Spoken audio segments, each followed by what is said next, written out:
नमस्कार, मैं हूं आशीष चित्रांशी और आप देख रहे हैं द न्यूज लॉन्चर। 2024 के लोकसभा चुनाव देश में करीब करीब 100 करोड़ मतदाता। हालांकि अब वो मतदाता महाराष्ट्र के विधानसभा चुनाव में बड़ी तेजी से बढ़े, बिहार में घट रहे हैं। ओवरऑल 100 करोड़ के आसपास आप मान सकते हैं मतदाता। 16.5% शेड्यूल कास्ट एससी मतदाता है। यानी अगर देश भर में इस वक्त मतदाताओं में, कुल मतदाताओं में आप दलितों की संख्या का अनुमान लगाएं तो करीब करीब 16.5 से 17 करोड़ के आसपास दलित मतदाता है। आज मैं 3 खबर लेकर के आया हूं और भाव के साथ हम 3 खबरों को इसलिए चर्चा में लाए हैं क्योंकि ये 3 खबरें नहीं है, ये 3 मोर्चे हैं।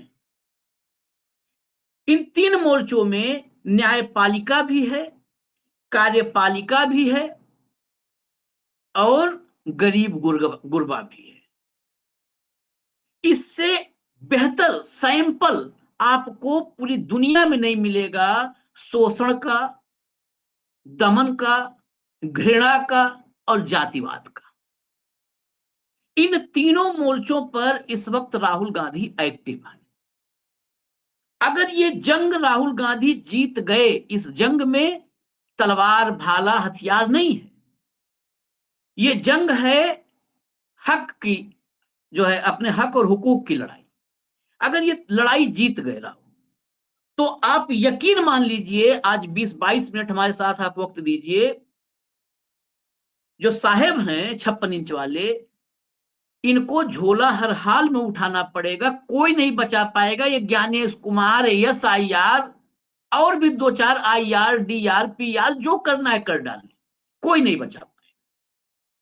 हमने कई बार कहा कि जो छेड़खानी की बात आती है ना, ये छेड़खानी 15 सीट, 20 सीट, 25 सीट, 25% में आप लोग परसेंट में ले लो, 25%, 30% सीटों पर कर सकते हैं, या 10,000, 5,000 के मार्जिन में खेल कर सकते हैं।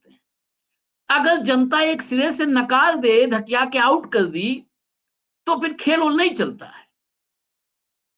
इसीलिए इन 3 मोर्चों पर राहुल की लड़ाई बहुत महत्वपूर्ण है। थोड़ा हमारे साथ वक्त इसलिए गुजारिएगा कि हो सकता है इसमें मतलब बहुत उथल पुथल इस शो में नहीं मिलेगा कि 7 सीट इधर हो गई और 17 सीट इधर से आ गई। तो भाव को ले आइए, तीनों खबरों को हम लाए, तीनों मोर्चों के बारे में आपको बताएं। स्वागत है भाव। 3 मोर्चे। न्यायपालिका में दलित CJI Gavai, justice BR Gavai. दूसरा ADG, दलित ADG हरियाणा। और तीसरा उत्तर प्रदेश में वो वाल्मीकि, जिसकी जुबान से राहुल निकल गया तो कहा गया कि सब बाबा वाले हैं, और ये बाबा वाले वही हैं जिनके बाबा कहते हैं कि बटोगे तो कटोगे। उसने कोई गुफरान इमरान नाम नहीं बताया था, कोई डेविड जोसेफ नाम नहीं बताया था, उसका नाम था भी नहीं, लेकिन बांट दिया और काट दिया। बाबा वाले थे, बाबा वाले। तीनों मोर्चों पर राहुल की टीम एक्टिव है। बहुत लोग कहेंगे राजनीति कर रहे हैं, तो राजनीति की राजनीति ही करता है। ईमानदारी से ये कहे अगर कि हाँ हम राजनीति कर रहे हैं, बस राजनीति में जन सरोकार होना चाहिए। तीनों खबरें मैं दिखाता हूं, जो अपडेट्स हैं वो खबर बस दिखा दूं, जरा लाइए अपडेट। IPS पूर्ण कुमार जो DGP थे, ADG हरियाणा में, IPS पूरण कुमार के परिवार से मिले दीपेंद्र हुड्डा और चरणजीत चन्नी। चरणजीत चन्नी दलित हैं और दलित CM बनाया था पंजाब में। आखिर में सरकार जाते जाते कांग्रेस ने IPS पूरण कुमार से मिले, उनके परिवार से। दलित अफसरों को नहीं मिल रही बराबरी, IPS पूरण कुमार की पत्नी को सोनिया गांधी ने चिट्ठी लिखी थी। इसमें चिट्ठी लिख करके सामाजिक जहर की बातचीत की थी। अभी जहर तो हम आपको दिखाएंगे, आज लाइव जहर दिखाएंगे। वो हो सकता है कटोरे में ना हो, शब्दों में हो, लेकिन दिखाएंगे। पत्रिका, गोली चलेगी तब भी जाएंगे, फतेहपुर जाने से रोके गए कांग्रेस प्रदेश अध्यक्ष अजय राय। लखनऊ में पुलिस ने लगाया पहरा। ये उस दलित युवक की बात है, हरिओम वाल्मीकि, जिसको हम बाबा वाले हैं कह के पीट-पीट के जान ले ली थी रायबरेली में बाबा वालों ने। हटा दीजिए। अब मैं मोर्चे की बात कहा तो दलित आईपीएस इस वक्त सरकार में बैठे हुए सीएम तो कहेंगे भाऊ कि हम बख्शेंगे नहीं कितना भी ताकतवर हो, ये तो पुराना डायलॉग है, ये सबसे घिसा पिटा डायलॉग हो चुका है राजनीति। लेकिन एफआईआर 10 अफसरों पर उनका नाम आने में इतना वक्त लग गया, अब तक तो सलाखों के पीछे होना चाहिए था। ये लड़ाई राहुल के सामने है। दूसरी हरिओम वाली वहां पर मदद करने, बताइए आज की तारीख में पहली बार है जो हम देख रहे हैं कि कोई मदद करने जा रहा है कि भाई साहब उसके घर में कष्ट है, परेशानी है, अत्याचार हुआ है, चलो हम 2100 रुपया मदद करने जा रहे हैं। अब कोई लाठी लेकर आ जाए, पुलिस वाला कहे नहीं मदद कैसे कर दोगे, कैसे मदद कर दोगे तुम, ये चल रहा है। अब कांग्रेस के लिए वहां भी है लड़ाई, और लड़ाई ये बड़ी है, आखिर तक लड़नी पड़ेगी। तीसरा जस्टिस गवई वाला है, उसकी खबर में दिखाना नहीं चाहता उस वकील की, क्योंकि उसे भी पब्लिसिटी 72 साल की उम्र में हम नहीं चाहते हैं थे। लेकिन उसकी कुंठा और वही जहर का सैंपल है आज। वो वकील जिसने जूता फेंका था, वो वकील जहर का सैंपल है, राकेश किशोर, और उसके जहर को हम आज दिखाएंगे, आपको शब्दों से बताएंगे, स्क्रीन पर नहीं दिखाएंगे। ये हमारी तरफ से अपना तरीका है कि कम से कम एक कुंठित व्यक्ति को समाज से बाइकआउट हम बाहर करें, उसका नाम स्क्रीन पर लिखा हुआ ना दिखाओ, कम से कम हमारी स्क्रीन कलंकित ना हो। भाव 3 एंगल है। अब हम सीधे पहले आपके पास आते हैं, बाद में अभी हम इसके जो जहर वाला चेहरा है और इसके भीतर भरा हुआ जहर, वो बाद में भी दिखाएंगे। क्या ये राहुल के लिए 3 लड़ाई सबसे महत्वपूर्ण है? वोट चोरी, हाइड्रोजन बम, एटम बम, सारे बम आप चोरी दिखा लोगे। चोरी मेरा बहुत मतलब एक लॉजिकल कांग्रेसी कहेंगे कि ये हो सकता है भाई आप हमारे मुद्दे को कमजोर बता रहे हैं। चोरी रोकेंगे कैसे? ज्ञानेश कुमार को रोकेंगे कैसे? मेरा रास्ता अलग है कि आप ऐसी व्यवस्था बना दीजिए कि 1000 ज्ञानेश कुमार ऐसे घूमे, आप के डेमोक्रेसी को ना जो है वो हजम कर पाए। आज दलित इस देश में जो हो रहा है, ये 3 अलग अलग उत्तर प्रदेश, हरियाणा, और कहां देखिए गवई साहब महाराष्ट्र के रहने वाले दिल्ली में बैठते हैं और जूता कहां चल गया। यानी ये पूरे भारत को सैंपल कवर कर रहा है।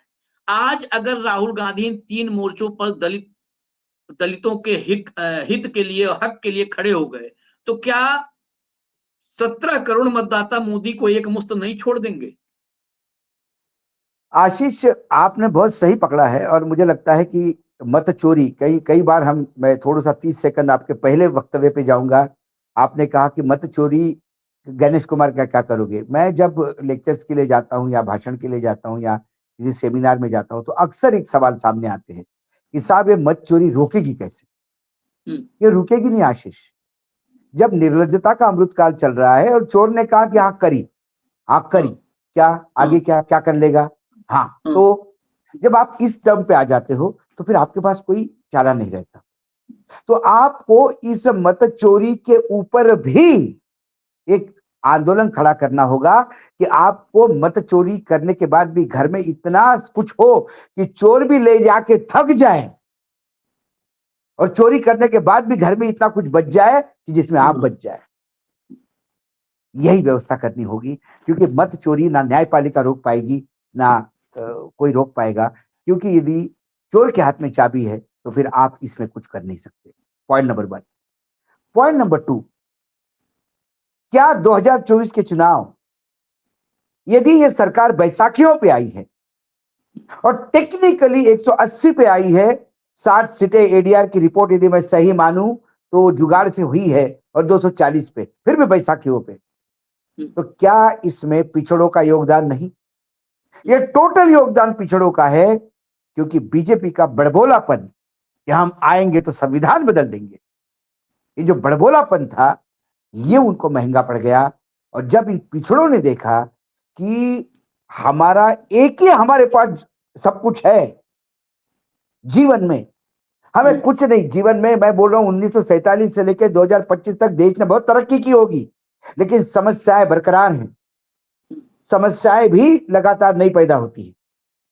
तो यहां दलित आज भी झूंझ रहा है, तब भी झूंझ रहा था, तब भी झूंझ रहा था। लेकिन उस दलित को जीने का अधिकार यदि संविधान ने दिया और वो संविधान खतरे में है तो दलित साथ में है। अब इसका फेज 2 आया है। फेज 2 ये कि ये संविधान बदलेंगे नहीं, किसी हालत में संविधान नहीं बदलेंगे, लेकिन संविधान को रख देंगे लॉकअप में और चलाएंगे सरकार मनुस्मृति से। ये मनुस्मृति ही है जहां मारने वाला एक वाल्मीकि को वो कहते हैं कि हम बाबा वाले हैं। ये मनुस्मृति है। एक मनुस्मृति ही है जहां एक आईपीएस ऑफिसर सीनियर लेवल का ADG, ADG additional director general, बहुत सीनियर पोस्ट होती है भाई, उसका कितना कितना अंदर भरा होगा वो कि जिस दिन उसने ज्वाइन किया उस दिन से वो लगातार प्रताड़ना झेल रहा है। और इस पोस्ट पे आने के बाद, इस पोस्ट पे आने के बाद भी प्रताड़ना कम नहीं हो रही है, तो उसको लगा कि मेरा जीना व्यर्थ है।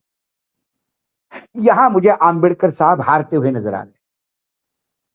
आंबेडकर साहब नेहरू से नहीं हारे, आंबेडकर साहब अंग्रेजों से नहीं हारे, आंबेडकर साहब उस वर्ण व्यवस्था से नहीं हारे, सबके बीच में खड़े होकर उन्होंने लड़ाई लड़ी है। लेकिन आंबेडकर साहब इन फर्जियों से हारे जो संविधान की पूजा करने की बात तो करते हैं लेकिन लागू मनुस्मृति करते हैं। आंबेडकर साहब हारते हुए दिखाई देते हैं मुझे। एक आईपीएस ऑफिसर, मैं अभी एक जिक्र करता हूं आशीष, कभी आपको समय मिले तो देखना, और दर्शकों को बोलूंगा, मैं कभी ऐसा किसी को प्रमोट नहीं करता, लेकिन एक पिक्चर आई है धड़क 2। ये एक तमिलनाडु की पिक्चर थी, तेलुगु, परियेरूम पेरुमल, ये जातिवाद पे पिक्चर थी। वो फिल्म देखने के बाद वो कोई लव स्टोरी है वो, लेकिन फिल्म वर्तमान में इतना कटाक्ष करती है। एक लड़का रिजर्वेशन कोटे में यदि एक अच्छे कॉलेज में एडमिशन पाता है तो उसको लेक्चरर्स कहते हैं कि अरे तू तो एक स्लिट ब्लॉक करके आया, तुमको क्या है, तुम तो रिजर्वेशन वाले हो, तुमको क्या है। और वो इतना प्रताड़ित होता है। उसके साथ जो लड़ाई लड़ने की बात करता है वो दलितों का नेता अपनी जीवन लीला समाप्त कर देता है पंखे को टांग के, वो भी सिस्टम से हारता है, वो भी पी पूरण कुमार बनता है, वाई पूरण कुमार बनता है। लेकिन फिर ये लड़का, क्योंकि उसका जो प्रिंसिपल है वो भी पिछड़े समाज का है, बोलता है बेटा मैं तुझे थोड़ी मदद करूंगा, तो ये बोलते अपने जात वाले को मदद कर रहा है। लेकिन मैं प्रिंसिपल पोस्ट पे बैठा हूं तो मैंने जगह जगह लड़ाई लड़ी है, जगह जगह लड़ाई लड़ी, और तू लड़ना मत। यदि 75 साल बाद इतना बेहतरीन संविधान इस देश के पास है, इसके बाद भी इस देश के दलितों को, पिछड़ों को यदि अपने अधिकारों के लिए लड़ना पड़ता है तो थू है ऐसे सिस्टम पे। फिर कोई तरक्की नहीं की 75 साल में हमने। मैं ये मंगलयान और ये जीडीपी वगैरह और रोड और इंफ्रास्ट्रक्चर और IIM जो आप कहो वो शून्य है मेरे लिए। तरक्की इंफ्रास्ट्रक्चर की नहीं है आशीष, तरक्की पिछड़ों को उठाने की है। यदि मेरे दलित समाज तब भी प्रताड़ित हुए बाबा साहेब आंबेडकर, और आज भी दलित प्रताड़ित हो रहा है उस संविधान के बाद, तो शर्म आनी चाहिए सत्ताधीशों को। हरियाणा में उसी दिन अरेस्ट हो जानी चाहिए थे सारे अधिकारी, जो उन्होंने चिट्ठी में लिख के गए नाम, अरेस्ट हो जाने चाहिए थे। लेकिन सजा क्या होती है? ट्रांसफर हो जाता है। ट्रांसफर सजा है क्या? टर्मिनेशन चाहिए और उनके खिलाफ FIR चाहिए, केस चलना चाहिए कोर्ट में, तब जाके ये दलितों को इज्जत देना सीखेंगे। कई मतलब क्या इसके पहले कभी सारे जितने भी जजेस है, क्या किसी ने कोई मतलब इतने दिनों तक राम जन्मभूमि पे केस ही नहीं चलने दिया? तो क्या सर्वोच्च न्यायालय के न्यायाधीश कोई इसके लिए दोषी नहीं थे? तब जूते क्यों नहीं फेंके गए? नहीं, उससे भी अलग कुछ, जब मैं जहर वाली क्यों जूता सिर्फ दलित पे फेंका जाता है? दलित पर जूता, दलित की हत्या, दलित अपनी जान देगा। आप इसलिए हमने शुरू में कहा था भाऊ, मैं अब जहर वाला पार्ट दिखा देता हूं। अमिताभ बच्चन दीवार में भगवान से लड़ता है। हम्म, ये तिवारी कहाँ गया था भाई तब? हम्म, क्यों नहीं उस दीवार पिक्चर के आगे खड़ा हो गया कि भगवान किस कैसा लड़ रहा है ये? हम्म। जगन्नाथ की रथ यात्रा में भगवान को लोग गाली देते हैं जब रथ रुकता है तो, क्योंकि वो उनका भगवान है, अधिकार है वो मेरा। नहीं, अगर मेरा ऐसा ही आस्था है, मेरा सनातन भगवान है, है। अगर सनातन की परिभाषा वहां ये वहां भाजपाई करेगी। वहां वहां वहां जूता फेंकते हैं ये। नहीं, मैं तो कह रहा हूं ना, ये सनातन पूरन कुमार ने जिन अफसरों पे आरोप लगाए हैं, पूरा मेरे सामने खुला है, दर्शक अवेयर हो चुके होंगे इस खबर पे। उन्होंने कहा कि मुझे मंदिर में घुसने जा रहे थे, अंबाला में थे, एक पुलिस थाने में गए। सोचिए, एक आईपीएस अफसर, अगर आईपीएस का यह हाल है, तो जो गांव में बैठा हुआ ये वाल्मीकि, पासी, जो भी कोरी, जो अलग अलग तमाम जाति, उनकी क्या दशा होगी? ये सैंपल मैं इसीलिए कह रहा हूं। वो अंबाला के थाने में गए, थाने में मंदिर था, उस मंदिर में घुस रहे थे, और वहां पर एक पुलिस अफसर ने उनको मंदिर में नहीं घुसने दिया। मरते हुए पिता को देखने जा रहे थे, इतना प्रताड़ना दलित होने का। मरते पिता के पास नहीं जाने दिया इन सब ने, उसने जान दे दी। और जिस देश का सीजेआई अपनी इज्जत नहीं बचा सकता है दलित होकर के, उस पर जूता फेंक दिया जाए, वो लोकतंत्र पर, संविधान पर जूता फेंक दिया, बाबा साहब के सबके धरे पे पानी फेर दिया। आगे मैं जिस जहर की बात कर रहा था, जिसने सीजीआई पे जूता फेंका है, उसका स्टेटमेंट है। मैं कहा था नहीं दिखाऊंगा, मैं तो आज 3 लोगों को दिखाऊंगा। वाल्मीकि जो रायबरेली जिसकी हत्या की, जो आईपीएस पूरन कुमार, और सीजीआई गवई, और स्क्रीन ब्लैक करके उनकी फोटो आप देखिए स्क्रीन पर। मैं उसका बताता हूं क्या बोला है उसने, क्या कहा। 90 के दशक की बात है, उसके भीतर की जहर देखिए। मेरी पत्नी मुरादाबाद के की एक मुस्लिम यूनिवर्सिटी में प्रोफेसर थी, हम वहीं रहते थे, और झूठ इसके हर लाइन में खुद ब खुद बोल रहा है कि मैं झूठ हूं। वहां मुस्लिम आबादी काफी काफी ज्यादा है। उस वक्त शाम होने के बाद औरतों को घर से बाहर नहीं ले जा सकते थे। माहौल ऐसा था कि अगर मुस्लिम कम्युनिटी के किसी व्यक्ति की बकरी से मेरी स्कूटर छू जाती थी, तो मुझे उतार कर मारते पीटते थे, और पत्नी को उठा ले जाते थे। वहां अक्सर ऐसा होता था। आप बताइए, इस व्यक्ति से झूठा अगर एक ही 2 आदमी होंगे कंपटीशन में, है, ये नहीं करो सबसे बड़ा है, क्योंकि इससे बड़े बड़े तो इस देश को हाँक रहे हैं। इसकी पत्नी को उठा ले जाते थे, जब बकरी से टच होती थी स्कूटर, एक तो इसकी स्कूटर बकरी से बार बार टच होती थी, इसे हर बार मारते पीटते थे, और इसकी पत्नी, प्रोफेसर पत्नी को उठा ले जाते थे। और 90s की ये बात है, और 2025 में बता रहा है। इससे पहले भाऊ, मैं अभी इसका पूरा बता दूं, किस्सा आपके पास आ रहा हूं। इससे पहले इसको, मैं, स्वर्गीय बहुत लोग हैं, लेकिन मैं बता रहा हूं कितने मुख्यमंत्री हो गए, लेके जूता जाता वहां पे। इससे बड़ा नपुंसक तो कोई हो ही नहीं सकता है। कोई नहीं ये हो सनातन सकता। की रक्षा ये करेगा, ये ये वकील है। सनातन की रक्षा करेगा। ये वकील है। थू हाँ, है इसकी वकालत पे। हाँ, इसकी पत्नी प्रोफेसर थी, और उसकी हाँ, पत्नी कई बार लोग उठा के ले गए, इसके बावजूद भी वो पढ़ाती रही। हाँ, वो पढ़ाती ये रही। आत्मसम्मान की बात करता है। और ये उस गवई के मुरादाबाद के सीजीआई लोगों ने बनने का इसके इंतजार खिलाफ, करता रहा। मुरादाबाद के लोगों ने इसके खिलाफ केस डालना चाहिए। ये मुरादाबाद को हाँ, बदनाम कर रहे हैं। उस मुरादाबाद को मैं जानता हूं आशीष। उस मुरादाबाद को ब्रास शहर कहते हैं। उस मुरादाबाद से इतनी चीजें एक्सपोर्ट होती है, जो ब्रासवेयर एक्सपोर्ट होता है, ईपीएनएस, इलेक्ट्रोप्लेटेड सिल्वर के हो जाते हैं। मैं जानता हूं, एक विजय अग्रवाल करके है, जिसकी मैं फैक्ट्री को जानता हूं, जो ईपीएनएस का काम करता है, पूरे वर्ल्ड में एक्सपोर्ट करता है।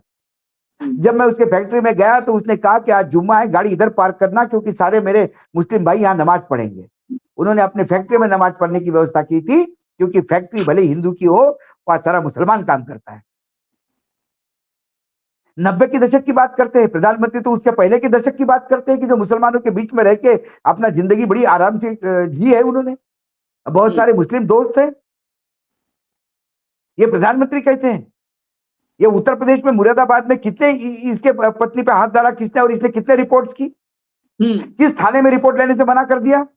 ये वो थाने भी मुस्लिम समाज के ही थे। ये एक समाज को बदनाम कर रहा है। ये अपनी करतूतों को ढकने के लिए ये मुस्लिम समाज को बदनाम करने का प्रयास कर रहा है। ये इसको पूछो, इस नालायक को, इस मूर्ख को कोई पूछे कि जो पहलगाम में हमला हुआ और पहलगाम में जब पुरुष मारे गए तो उन बहनों को कौन उठा के लाया, उन बहनों को घर पहुंचाया किसने? सैकड़ों केसेस मिलेंगे। इसी बीजेपी का पदाधिकारी था एक मध्य प्रदेश का, जिसने कहा कि उस मुसलमान का मैं कैसा अपनी चमड़ी का जूता भी पहना हो तो नहीं हो सकता। उसने मुझे बचाया, मेरे परिवार को बचाया। उसने कहा कि भाई साहब, और मेरा बेटा, मैंने एक को कहा कि तू मेरे बेटा वारिस है मेरा, उसको तू पहुंचा दे, अभी मुझे आतंकी मार देंगे। उसने कहा साहब आपको भी मरने नहीं दूंगा, और एक कंधे पे बेटे को बिठा के और मेरा हाथ खींचते हुए मुझे लेके गया। वो मुस्लिम समाज है, ये मुस्लिम समाज की बात करता है। इसकी पत्नी को लेके जाने की बात नहीं कर सकता। ये वकील है, ये पत्नी दो टाइप की पत्नी नौकरी करती थी और घर में बैठ के ये पल्लू में बैठ के खाना खा रहा था। नहीं ये कहेंगे मेरी 4 कंप्लेंट्स है, 4 कंप्लेंट के बाद कुछ नहीं हुआ। नहीं भाऊ, इसकी मर्दांगी अब जागी, इसकी मर्दांगी अब जागी। नहीं, ये ना वकील है ना ये इंसान है। ये जो मोदी जी 2014 से जो भारत बनाने की कोशिश कर रहे हैं ना, उस भारत का एक सैंपल है। ये सैंपल, एक सैंपल लेके जाते हैं ना मार्केटिंग वाले, ये सैंपल है। कैसे सैंपल है, आगे मैं आपको बता रहा हूं। इसने क्या बोला, इसने कहा जिस दिन ये कांड हुआ उस दिन कोर्ट में मेरा कोई केस नहीं था। इसकी उम्र 72 साल है, उम्र भी ध्यान रखिएगा।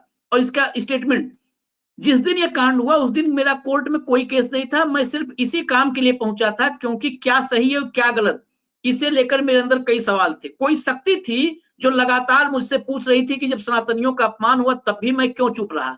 ये आदमी एक क्लासिक एग्जाम्पल है। ये कोई शक्ति, कौन जो शक्ति आपको पता है? अभी शक्ति पर ही सवाल, कौन शक्ति थी। आगे 16 सितंबर को जस्टिस गवई ने पहले 100 करोड़ लोगों की आस्था वाले हिंदू धर्म और सनातन धर्म के साथ हिंसा की। उन्होंने हमारे प्रभु विष्णु का अपमान किया। पत्नी का अपमान पे चुप था, विष्णु का अपमान पे जूता ले उठा।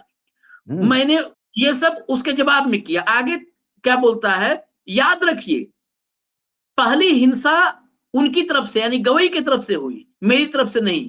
पूरे कांड में एक्शन तो जस्टिस गवई का था, मैंने सिर्फ रिएक्शन दिया। देखिए एक्शन रिएक्शन, एक्शन रिएक्शन वाले सिद्धांत में उसका साइंटिस्ट भारत में है जिसने 2002 में एक्शन रिएक्शन बताया था। हाँ बिल्कुल बिल्कुल। तो एक्शन रिएक्शन, उसने एक्शन दिया रिएक्शन दिया। हिंसा दो तरह की होती है, एक हिंसा दिखाई देती है, एक नहीं दिखाई देती है। एक्शन रिएक्शन भगवान विष्णु पर बोलने पर या सनातन पर इनके अंदर इतना रोष था। आगे क्या कहता है, मैं बरेली में पैदा हुआ, रहने वाला भी यूपी का है, बरेली में पैदा हुआ, वहीं पला बढ़ा। मैंने जमीनों पर कब्जा होते देखा है। जिस व्यक्ति के खिलाफ बुलडोजर एक्शन हो रहा है उसके बारे में कौन नहीं जानता। और गवई साहब मॉरिशस में कहते हैं कि देश बुलडोजर से नहीं चलेगा, यानी बुलडोजर से देश चले, ये भी इसका पक्षधर है। यूपी के सीएम योगी ने कम से कम ये हिम्मत तो की। पहले की सरकारें चुप्पी साधे रही। अगर इन लोगों को नोटिस पहुंचता भी था तो उसका जवाब दे या न दे कोई पूछने वाला नहीं था। आगे और भी है, वो भी इंपॉर्टेंट है। मेरा परिवार मुझसे बहुत नाराज है। सनातन धर्म की सबसे बड़ी कमी यही है, मुस्लिम धर्म की औरतें अपने धर्म को लेकर सड़क, हिंसा होने पर सड़क पर आ जाती हैं। उनकी छोटी छोटी बच्चियां सड़क पे आ जाती हैं। हमारे घर की औरतें तो बच्चे और पति को अंदर करके दरवाजा बंद कर लेती हैं। बगल के घर में इज्जत लूट रही हो तो विरोध करने के बजाय अपना घर बंद कर लेती हैं। हम गुलाम ही इसलिए हुए क्योंकि पृथ्वीराज चौहान ने गोरी पर हमला किया। ये सब वही बता रहा है। व्हाट्सएप यूनिवर्सिटी मैं इसलिए पढ़ रहा हूं कि व्हाट्सएप यूनिवर्सिटी से मैच कीजिएगा, शब्द मिलेंगे। मेरे साथ भी यही हो रहा है जो पृथ्वीराज चौहान के साथ हुआ था। सनातन का अपमान करने से तब तक कोई व्यक्ति नहीं डरेगा जब एक तरफ विरोधी लोग हों और बैरिकेड के दूसरी तरफ भगवा ध्वज लिए सनातनी हो। उसके बाद ये क्या कह रहा है, मेरी सोसाइटी में भी लोग मेरे ही खिलाफ जो है शिकायतें कर रहे हैं। मैं सनातन के लिए लड़ रहा हूं और लड़ता रहूंगा। उसके बाद फिर ये बताता है, कहता है कि मैं हार्ट पेशेंट हूं, अपोलो में मेरे हार्ट के वाल्व का ऑपरेशन होना है, किडनी भी खराब है, शुगर और बीपी की भी शिकायत है, मैं 72 साल का हूं। लेकिन तब तक इसको याद आता है कि पृथ्वीराज चौहान बना है ये। नहीं तो कहता है कि मैं मरने वाला नहीं हूं, ईश्वर ने मुझे कुछ बड़ा करने के लिए चुना है, 10-12 साल और जीऊंगा। इसमें 3 पॉइंट्स हैं भाऊ, तीनों पॉइंट्स। पत्नी बीबी तक इसके साथ नहीं है, लेकिन ये सनातन की रक्षा करने के लिए उतावला है, 72 साल की उम्र में पत्नी की रक्षा नहीं किया, सनातन की रक्षा कर रहा है। जो अपनी रक्षा हम हमेशा कहते हैं, जो खुद में ईमानदार नहीं, वो फर्जीवाड़ा करता है देश के साथ ईमानदारी की। पत्नी की रक्षा नहीं कर पाया, सनातन की रक्षा करेगा, क्योंकि खुद कहा है कि पत्नी के को उठा ले जाते थे रोज।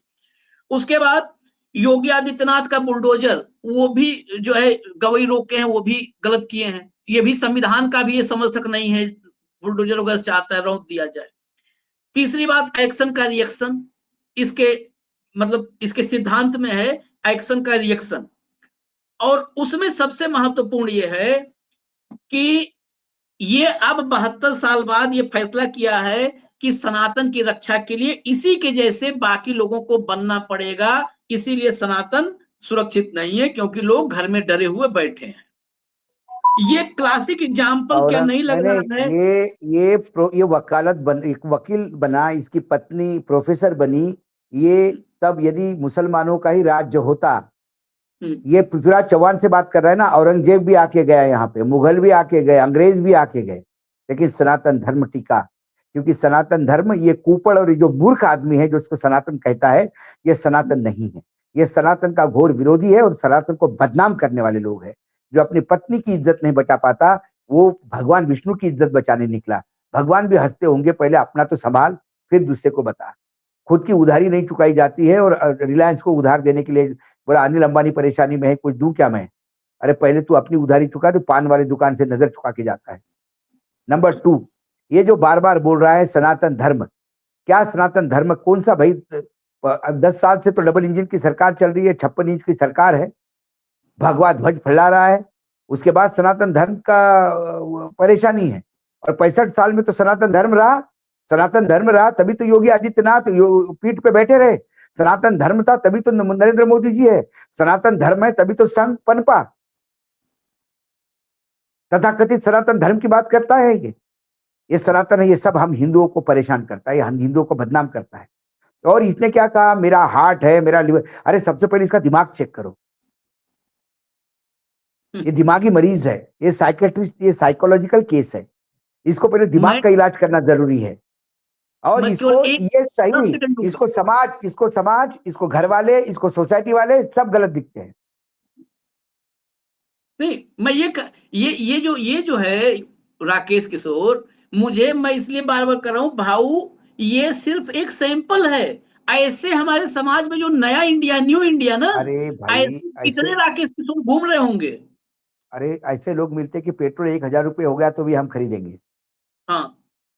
लेकिन राम मंदिर बनाया तो हम बस, अब बस राम मंदिर बन गया तो तुम्हारी रोटी चल रही क्या? हाँ।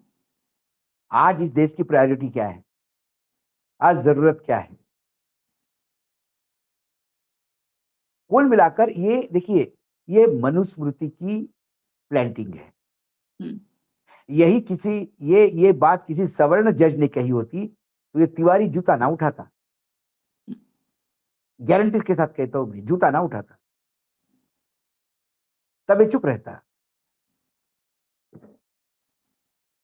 हम्म, और ये नहीं बोलता है कि बुलडोजर बुलडोजर भी गलत है। हम्म, तो सबसे पहले तो इसके घर पे बुलडोजर चलना चाहिए कि इसने जो इसके खिलाफ जो केसेस लगे हैं।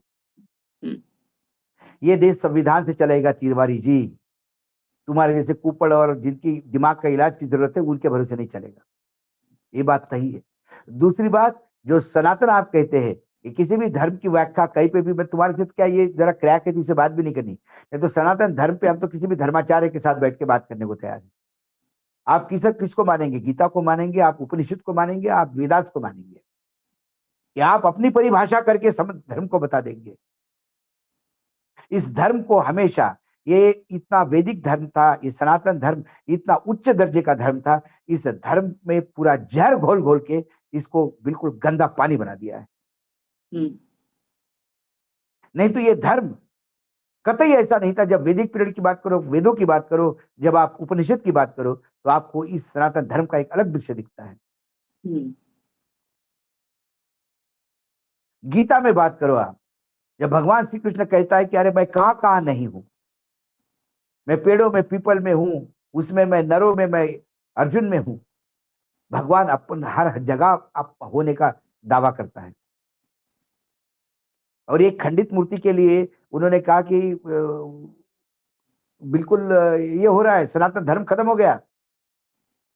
नहीं इतने भाऊ, सालों मैं से एक मध्य प्रदेश में बीजेपी की सरकार चल रही है, हम्म, ये तो खंडित मूर्ति के कारण ही चल रही है, ऐसा मान के उसी की पूजा करो फिर। नहीं, मैं एक और इसमें फिर मैं तो नहीं इस पर जाऊंगा कि नहीं नहीं बहुत सनातन की रक्षा कर रहे हैं, ये कर रहे हैं, वो कर रहे हैं लोग।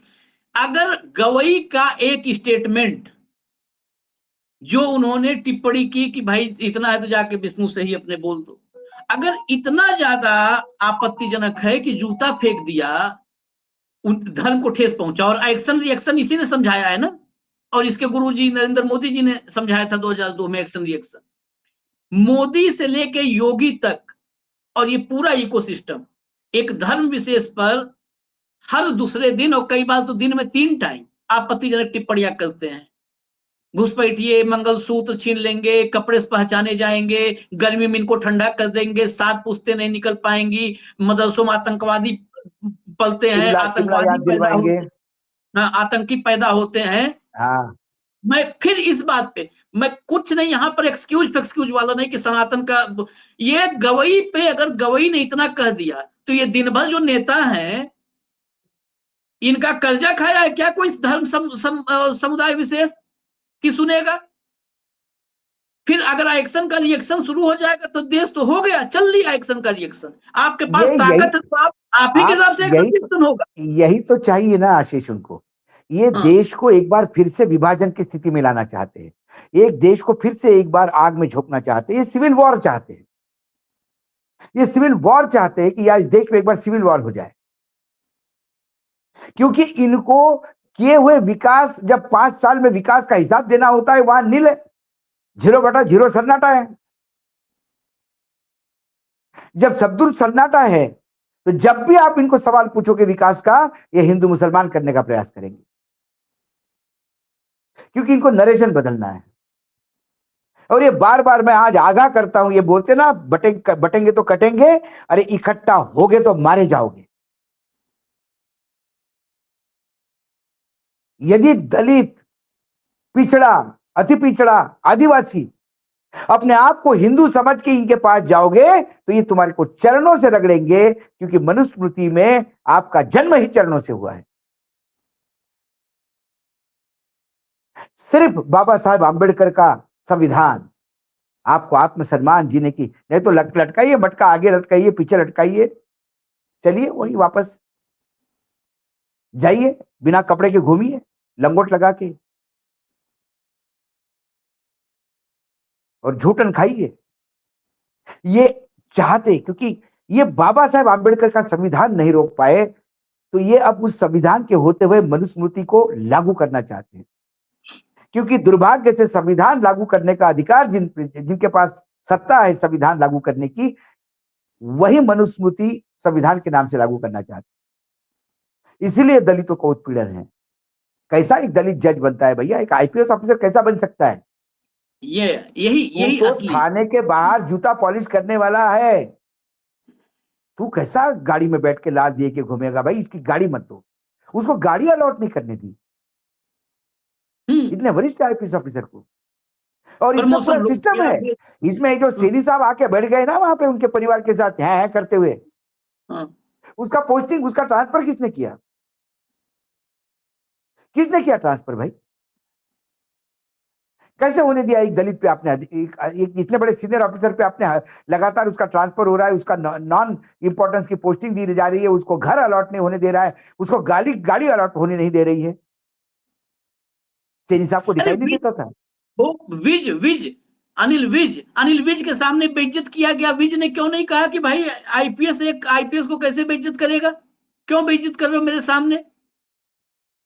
वो मंत्री बैठा बना रहा है, पूरी दुनिया पे ज्ञान वो विज देता है, वो डोनाल्ड ट्रंप पे ज्ञान देता है, शुक्राचार्य पे ज्ञान देता है और वाल्मीकि पर ये ज्ञान देता है। इनको सूट करता है। हाँ, जब वो आईपीएस ऑफिसर बेइज्जत हो रहा था तो इनको अंदर से सुप्त खुशी मिल रही थी, एक अंदर से खुशी। अब हो गया हमारा मनुस्मृति, इसको कहते हैं संविधान, अब नाम के लिए है, चलाएंगे सरकार हम मनुस्मृति से। यह सिस्टम है। लेकिन मैं बार बार कह रहा हूं, दलित को जगाओ मत, दलित को जगाओ मत। महाराणा प्रताप को, यदि महाराणा प्रताप को किसी संकट के समय साथ दिया तो आदिवासी दलितों ने दिया। छत्रपति शिवाजी महाराज को महाराज किसने बनाया? तो मराठों और ब्राह्मणों ने नहीं। 12 बलूतेदार, ओबीसी, बैकवर्ड, नाई, पिछड़ा, अति पिछड़ा, इन लोगों ने छत्रपति शिवाजी महाराज को, इसीलिए छत्रपति शिवाजी महाराज अपने साथ, उन्होंने कभी समाज में भेदभाव नहीं किया। और ठाकुरों ने क्या किया?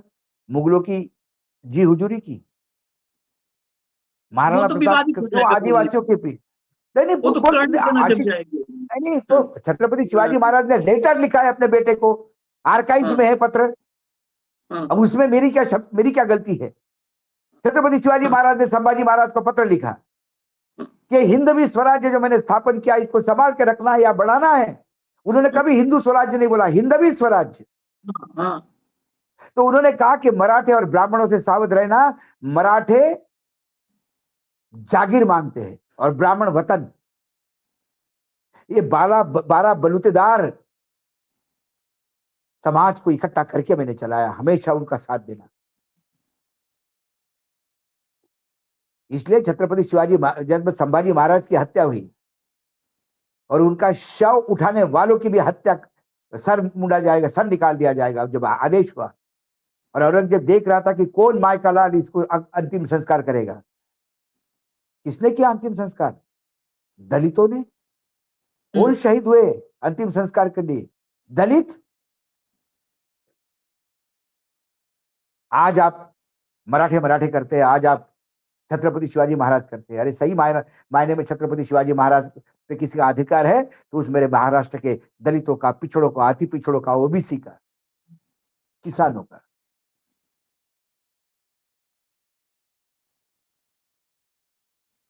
चलिए खैर, ये विषय बड़ा गंभीर है, क्योंकि ये जो लगातार टॉप लेवल से और बॉटम तक दिख रहा है, टॉप टू बॉटम। पहले लगता था क्रीमी लेयर, बहुत आजकल चर्चा हो रही है ना 11 साल से क्रीमी लेयर। हाँ, अब क्रीमी कोई लेयर। क्रीमी लेयर नहीं है, दलित दलित ही है। अब हमेशा, सीजीआई से बड़ा क्या बन जाएगा? हमेशा मैं कहता हूं, ये जो क्रीम लेयर की बात करने वाले होते हैं वो सिर्फ भौतिक और इकोनॉमिकल डेवलपमेंट की बात करते हैं। हाँ, सवाल भौतिक और इकोनॉमिकल नहीं, सवाल है सामाजिक न्याय कब मिलेगा। असली सामाजिक वही लड़ाई। समता जब तक नहीं, अंबेडकर जी हाँ, ने रिजर्वेशन सिर्फ आपकी, आपको, आप गाड़ी खरीद लो, आप पैसे कमा लो, आप अच्छा घर में रहो, इसके लिए नहीं किया था।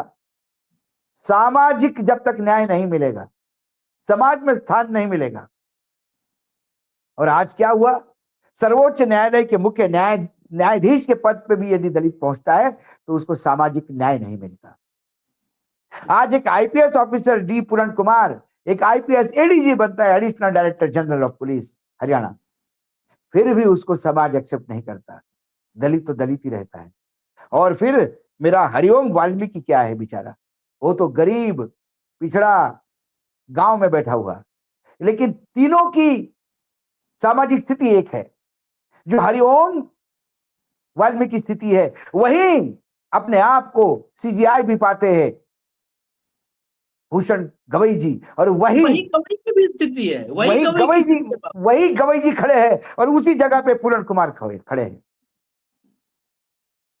मैं कोई फर्क आखिर नहीं। में आज कार्यक्रम खत्म कर रहे हैं, लेकिन दो तीन सवाल के साथ। एक तो सबसे पहला सवाल भी है, और ये एक चुनौती भी है राहुल के लिए, कि क्या अपोजिशन में, लीडर ऑफ अपोजिशन के रूप में एक बार फिर से इस देश में सामाजिक न्याय की लड़ाई का जो मशाल है, लड़ाई की, ये मशाल के ध्वजवाहक बनने के लिए तैयार हैं? क्या लड़ेंगे? पहला सवाल है। दूसरा, जस्टिस गवई से सवाल है कि जस्टिस गवई, अगर अब उनके पिताजी रासू गवई, उन्होंने बाबा साहब के सामने शपथ ली थी, बाबा साहब के उन फॉलोअर्स में थे जो उनके साथ खड़े हुए थे, क्या अपने पिता की आत्मा को तसल्ली देने के लिए, उनकी आत्मा को कम से कम, हालांकि कौन मानता है आत्मा, मैं तो एक सिंबॉलिक बोल रहा हूं, कि आत्मा को तसल्ली देने के लिए क्या जस्टिस गवई को ये अपनी लड़ाई पूरे दलित की लड़ाई मान करके लड़नी नहीं चाहिए कि इसलिए कि चल छोड़ो उस पे हो गया, बार एसोसिएशन ने एक्शन ले लिया, फलाने ले लिया, खत्म हो गया। ये क्योंकि ये जस्टिस गवई की कहानी नहीं है, ये गवई को समझना होगा। ये इस देश के 17% दलितों पे जूता है, और गवई पे अगर जूता है, एक जूता फेंका गया है, तो एक आम जो गांव में बैठा दलित है, आप सोचिए उस पे तो ये जूतों सीरियल बौछार है। दूसरी बात, और तीसरा सवाल और है दर्शकों से।